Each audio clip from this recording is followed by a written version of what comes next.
তো my lovely viewers, তো আজকে আমি বানাবো ফ্রেশ অ্যালোভেরা জুস। আর এটা কিন্তু ওয়েট লসের জন্য খুব ভালো, আর অবশ্যই এটা তোমাদের দাদাভাইকে খাবো বলেই বানানো হচ্ছে।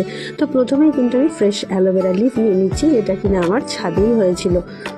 তো এরপর খুব ভালো করে এটাকে ধুয়ে নিচ্ছি, তার কারণ হচ্ছে দেখতেই পাচ্ছ এর মধ্যে খড়ি লেগে আছে, যেহেতু রং করা হয় তার জন্য এখানে খড়িটা ছিটে এসেছিল। তো খুব ভালো করে ধুয়ে নিয়ে আমি কিন্তু এখান থেকে যে অ্যালোভেরা জেল সেটাকে কিন্তু একটা বাটিতে আলাদা করে নিচ্ছি।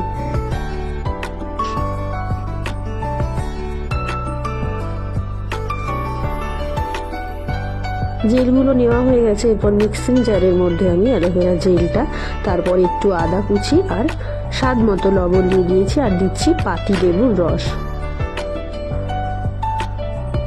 তো চলো এটাকে প্রথমে আমি কিন্তু একটু গ্রাইন্ড করে নিলাম। খুব বেশি সময় এটা করতে লাগে না। তারপর একটা ছাঁকনির সাহায্যে কিন্তু আমি এটাকে ছেঁকে নিচ্ছি। আর লবণটা আমি আগে থেকেই দিয়েছিলাম, তার জন্য আমার আর পরে লবণ দিতে হয়নি। তো একদম শেষে আমি আবার একটু লেবু রস দিয়ে দিলাম, কারণ এই স্মেলটা খুবই ভালো লাগে। তো তারপর একটু ডেকোরেশন করার জন্য এক টুকরো লেবু কেটে দিয়ে দিয়েছিলাম। তো এখানে কিন্তু রেডি হয়ে গেছে অ্যালোভেরা জুস। তো যারা যারা ওয়েট লস করতে চাও এটা ট্রাই করতেই পারো।